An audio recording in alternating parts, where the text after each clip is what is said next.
Hello guys, দেখুন এই লোকটির বাড়ি হলো কুমিল্লায়।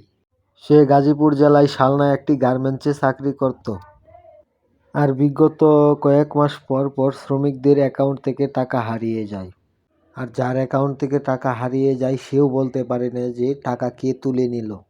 আর ফেব্রুয়ারি মাসের 8 তারিখে যখন আমাদের অ্যাকাউন্টে টাকাটা ঢুকে, তখন আমার বড় ভাইয়ের অ্যাকাউন্ট থেকে টাকাটা হারিয়ে গেল। এভাবেই হারিয়ে যাবার পর আমরা রকেট অফিসে যোগাযোগ করে ওই নাম্বারটা নিলাম যে নাম্বারে ক্যাশ আউট করেছিল ও। তারপর নাম্বারটিতে যোগাযোগ করে দেখলাম নাম্বারটি হলো গাজীপুর চৌরাস্তায় একজন বিশিষ্ট ব্যবসায়ীর রকেট নাম্বার। আর তাকে ধরতে পেরেছি আমরা সিসি ক্যামেরার ফুটেজ দেখে।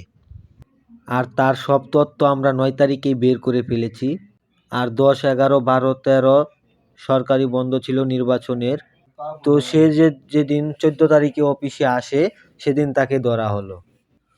প্রথমে সে বলতেছে সে এইসব করেনি। তারপর যখন সিসি ক্যামেরার ফুটেজগুলো দেখানো হলো তারপর তার বিশ্বাস হলো যে সে এইসব করেছে। আর কিছুক্ষণ পর আরও 2জন শ্রমিক এসে বলল যে তাদের টাকাও নাকি ওই নিয়েছে। তো লাস্ট বারের মতো একজনের টাকা নিতে গিয়ে সে ধরা খায়।